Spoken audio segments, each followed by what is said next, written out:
Hello everyone. म आजदेखि कम्पार्टमेन्टको प्रिपरेसनको जुन चाहिँ क्लास स्टार्ट गर्दैछु, क्लास 12को म्याथमेटिक्स। र म्याथमेटिक्समा बेसी जस्तो म्याथमेटिक्स फिजिक्सतिर कम्पार्ट हुने गर्छ, किन भन्दाखेरि चाहिँ त्यो चाहिँ मिसकन्सेप्ट भएर हो। र हामीले कुन कुन च्याप्टर्सहरू चाहिँ मजाले प्रिपेयर गर्नुपर्छ, त्यो च्याप्टर्सहरू प्रिपेयर गऱ्यो भने चाहिँ हामीले त्यो सब्जेक्टलाई सजिलैसँग क्र्याक गर्न सक्छौँ। भन्दा चाहिँ म्याथमेटिक्समा हेऱ्यो भने चाहिँ हामीले डिफ्रेन्सिएसन र इन्टिग्रेसन चाहिँ 35 मार्क्सको छ। डिफ्रेन्सिएसन इन्टिग्रेसन जुन चाहिँ क्यालकुलस पार्ट छ त्यो चाहिँ 35 मार्क्सको छ। हामीलाई 80मा 26.5 मात्रै चाहिएको हुन्छ, तर हामीले 35 ल्याउनु, मतलब 26.5 ल्याउनु पनि हामीलाई साह्रो पर्छ। त्यो चाहिँ के भएर भन्दाखेरि चाहिँ मिसकन्सेप्ट भएर हो। त्यो मतलब कन्सेप्ट क्लियर नभएर हो। डिफ्रेन्सिएसन कसरी गर्छ, डिफ्रेन्सिएसन फर्स्ट टु लास्ट नै एउटै मतलब प्रोसिजरबाट सकिन्छ डिफ्रेन्सिएसन। त्यसरी नै इन्टिग्रेसन पनि फर्मुला मात्रै याद गर्नु, फर्स्ट टु लास्ट एउटै प्रोसिजरबाट सकिन्छ, मतलब एउटै वेबाट सकिन्छ। भनेपछि च्याप्टर साह्रो छैन। अब डिफ्रेन्सिएसन इन्टिग्रेसनमा चाहिँ क्यालकुलसमा 35 मार्क्स छ। त्यसरी नै अब अल्जेब्रामा हेऱ्यो चाहिँ म्याट्रिक्स 10 मार्क्सको छ, त्यो त एकदमै इजी हो, जुन चाहिँ जसले पनि गर्नु सक्छ। अन्त 3D र भेक्टर गरेर 17 मार्क्स छ। सो अरू च्याप्टर्सहरू साह्रो लाग्यो भने यो च्याप्टर्सहरू चाहिँ मजाले प्रिपेयर गर्यो भने मजाले मार्क्स स्कोर गर्नु सक्छ। अनि प्रोबेबिलिटी भयो, प्रोबेबिलिटी बेसिकली कतिजनाले बुझेको हुँदैन, अन्त रिलेसन फङ्सन कतिजनाले बुझेको हुँदैन। अनि डिफ्रेन्सिएसन इन्टिग्रेसनलाई मजाले बुझ्नुपर्छ पहिला। डिफ्रेन्सिएसन र इन्टिग्रेसनलाई मजाले बुझ्यो भने सजिलैसँग के गर्नु सक्छ, मतलब सब्जेक्टलाई क्र्याक गर्नु सक्छ, सजिलैसँग पास गर्नु सक्छ। अनि matrix determinant by vector algebra 3D, यसबाट सानो सानो क्वेसन्सहरू गर्दा राम्रो मार्क्स अब कम्पार्टमेन्टमा राम्रो 40-50 ल्याउनु सक्छ। म बेसी त भन्दिनँ, 40-50 चाहिँ ल्याउनु सक्छ। र म आज डिफ्रेन्सिएसन स्टार्ट गर्दैछु। डिफ्रेन्सिएसनको जुन चाहिँ कन्टिन्युटी र डिफ्रेन्सिबिलिटी छ, कन्टिन्युटी र डिफ्रेन्सिबिलिटीमा चाहिँ म पहिला डिफ्रेन्सिएसनै सुरु गर्छु, किन कन्टिन्युटी पनि कतिजनालाई झिँझो लाग्छ। चाहिँ पहिला म जुन चाहिँ स्कोरिङपट्टि जान्छु। स्कोरिङपट्टि चाहिँ अब कन्टिन्युटीलाई छोडेर अब डिफ्रेन्सिएसन चाहिँ पहिला डिफ्रेन्सिएसन चाहिँ कसरी गरिन्छ।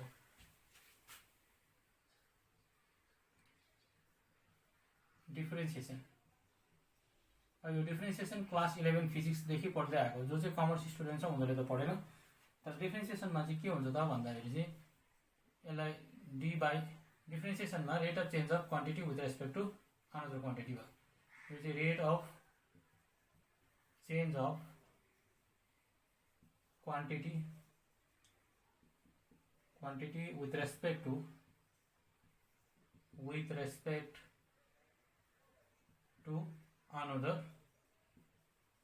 another quantity. Okay, rate of change of quantity with respect to another quantity. हाम्रोमा दुईटा भेरिएबल छ, एक्स र वाइ। यो त मैले पढाइ बस्नुपर्ने नहो खासमा चाहिँ, तर अब यसलाई म अलिकति क्लियर गर्छु। एक्स र वाइ छ भनेपछि हामीले यसलाई डिफ्रेन्सिएट गर्दैछ, डीवाईलाई डिफ्रेन्सिएट गर्दैछ विथ रेस्पेक्ट टु डिएक्स। भन्नुको मतलब चाहिँ यो एक्समा चेन्जेस, वाइमा चेन्जेस आयो भने एक्समा अटोमेटिकली चेन्जेस आउँछ। त्यसै कारण यो डिफ्रेन्सिएसन भनेको rate of change of quantity with respect to another quantity भनिएको हो। अब डिफ्रेन्सिएसनको फर्मुला, किन डिफ्रेन्सिएसन त गरेको हो, तर डिफ्रेन्सिएसन कसरी गर्छ च्याप्टर जानेको हो, तर कसरी गर्छ त्यो थाहा नभएको हो। पहिला फर्मुलामा जाउँ। फर्मुलामा डिफ्रेन्सिएसनको फर्मुलामा ddx of x to the power n भनेको nx n-1 हुन्छ। ddx of e to the power x भनेको e to the power x हुन्छ। र ddx अफ log x भनेको 1/x हुन्छ। ddx of a to the power x भनेको a to the power x log a1।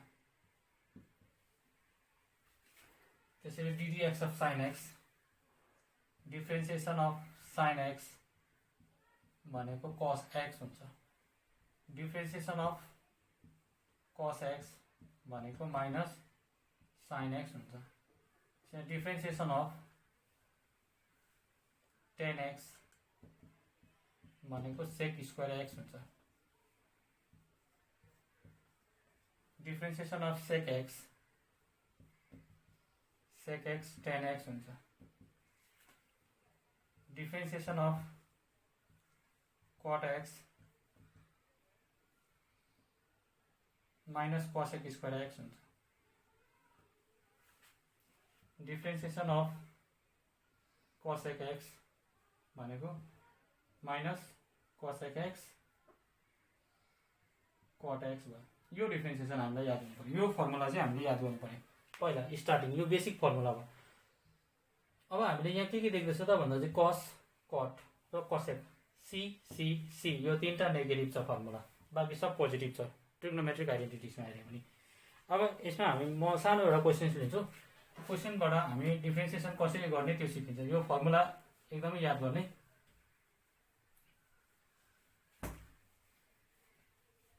एक महिना time छ।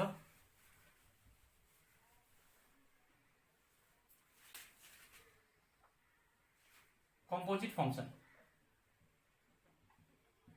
फंक्सनबाट म क्वेसन गर्छु। कम्पोजिट फंक्सन यहाँबाट 2 मार्क्सको क्वेसन सोध्नु सक्छ। Composite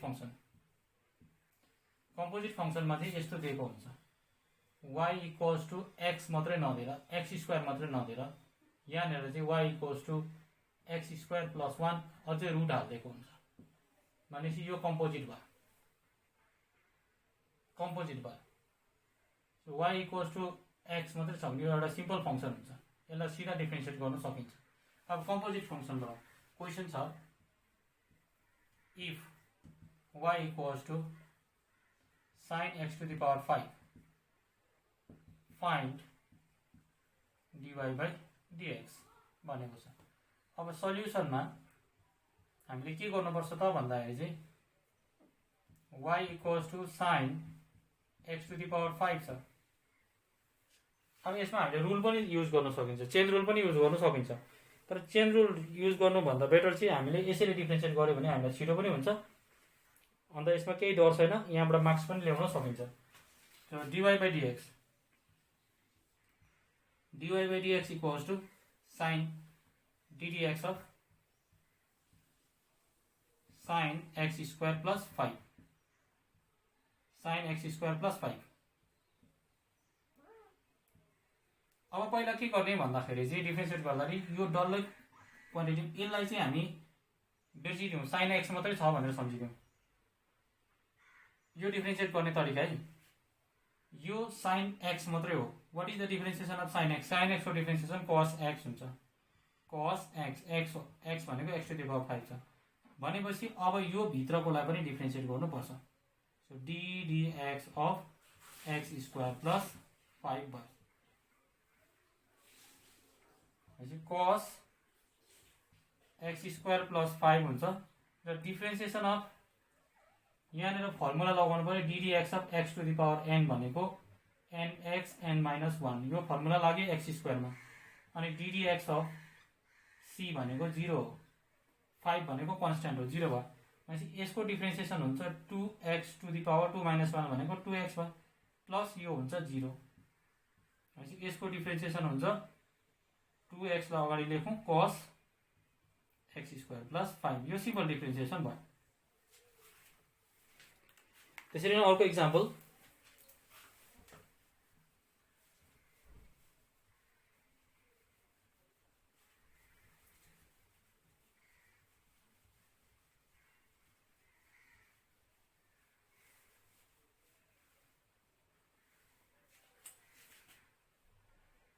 if y equals to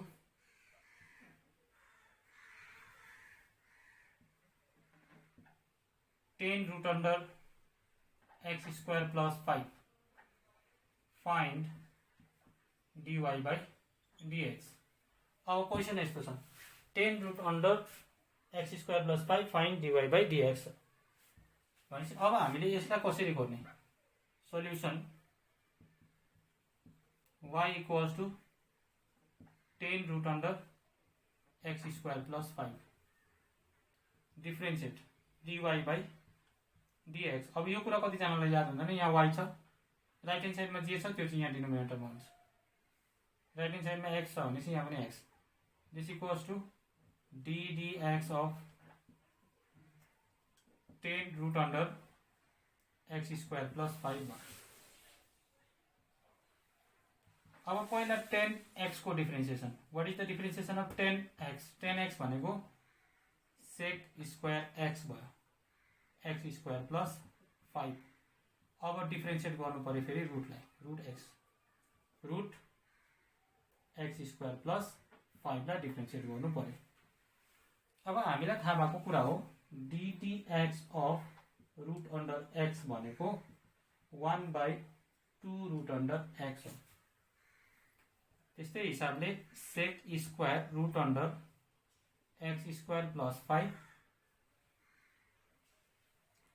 अब ddx अफ रुट एक्स यो भित्र जस्तो सुकै होस् यसलाई एक्स सम्झिने into 1/2 root under x square plus 5। तर यो एक्स होइन, फेरि यसलाई डिफ्रेन्सिएट गर्नुपर्छ ddx अफ जबसम्म एक्स हुँदैन तबसम्म चाहिँ डिफ्रेन्सिएट गरिबस्नु पर्यो x square plus 5। This equals to sec square root under x square plus 5 into 1/2 root under x square plus 5 into what is the differentiation of x square 2x, differentiation of 5 भनेको 0। भनेपछि यहाँबाट sec square root under x square plus 5 into 1/2 root under x square plus 5 into 2x, किन 2x plus 0 is 2x, 2 cancel. अब हाम्रोमा result आउँदैछ this equals to sec square root under x square plus 5 divided by root under यहाँ x छ, यो एक्सलाई अगाडि लेख्ने, यहाँनिरको x by x into sec square root under x square plus 5 अनि फेरि एक्स स्क्वायर प्लस 5। अनि यो गल्ती कहिले पनि नगर्नु, यो र यो काटिँदैन, किन यो भनेको एङ्गल हो, यो भनेको डिफ्रेन्ट क्वान्टिटी हो, यो एङ्गल होइन, यो एङ्गल हो, यो डिफ्रेन्ट क्वान्टिटी हो, काटिँदैन यो कहिले पनि। यो कुरा हामीले याद राख्नुपर्छ। यो चाहिँ हो हाम्रो आन्सर। नेक्स्ट इक्जाम्पल,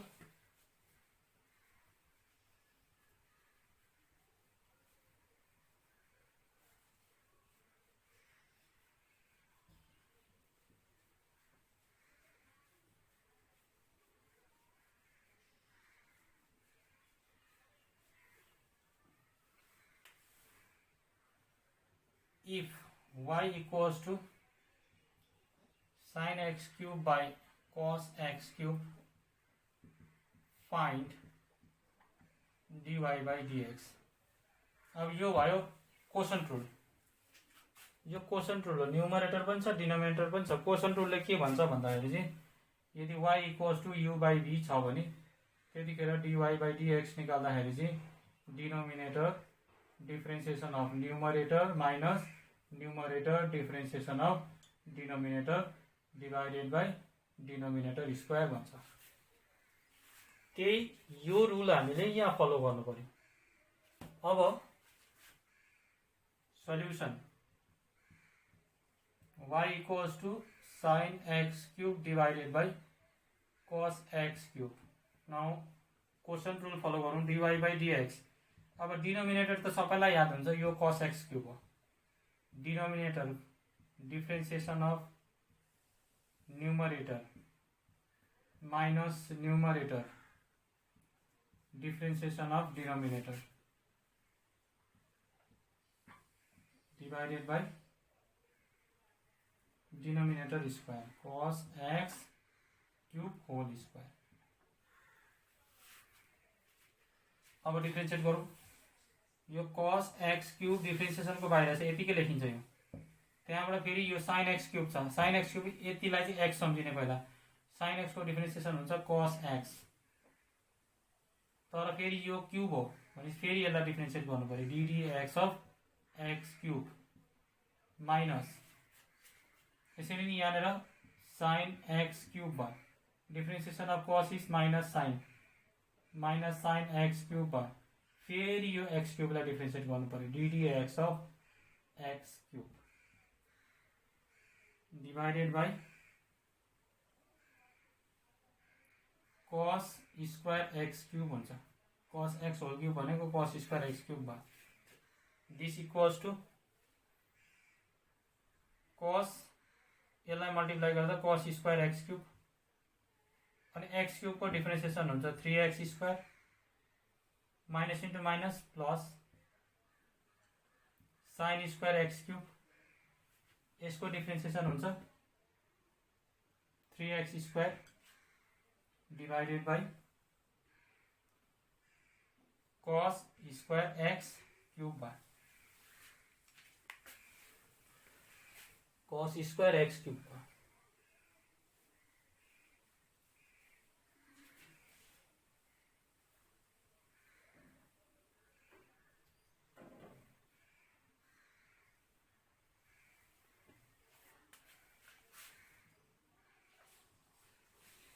अब यहाँनिर 3x स्क्वायर कमन छ, भित्र बाँच्यो cos square x cube plus sin square x cube divided by cos square x cube भयो। अब cos square theta plus sin square theta भनेको 1 हो, 3x square into 1 divided by cos square x cube हुन्छ।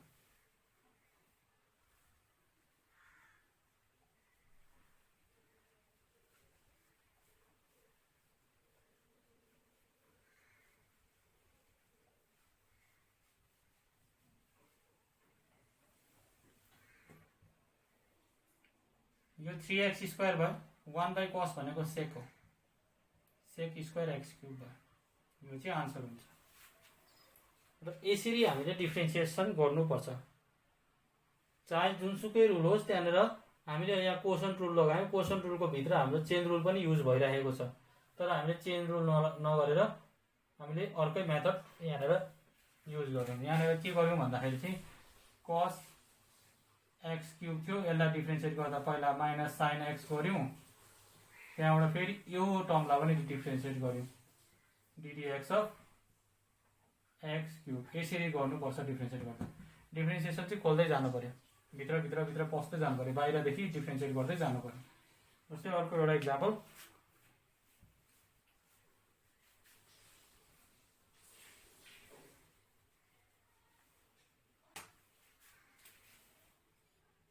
if y equals to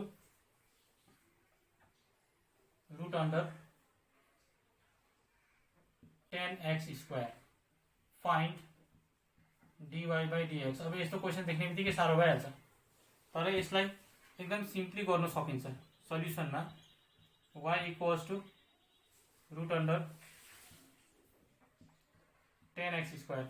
अब हामीलाई याद हुनु पर्यो ddx अफ रुट एक्स भनेको 1 बाई 2 रुट अन्डर एक्स हो, भनेपछि dy by dx equals to ddx of root under 10x square भयो। अब यसलाई के गर्नुपर्छ त भन्दाखेरि चाहिँ रुट अन्डर एक्स सम्झिने, रुट अन्डर एक्स सम्झिने बित्तिकै 1 by 2 root under 10x square हुन्छ, रुट अन्डर एक्स भयो। अब यो x होइन, फेरि यसलाई डिफ्रेन्सिएट गर्नु पर्यो भित्रकोलाई, ddx अफ 10x स्क्वायर भयो। यो 1 by 2 root under 10x square into, अब यो ddx अफ 10x भनेको सेक स्क्वायर एक्स भयो, सेक स्क्वायर एक्स भयो। फेरि यो x लाई पनि डिफ्रेन्सिएट गर्नुपर्छ, ddx अफ x स्क्वायर भयो।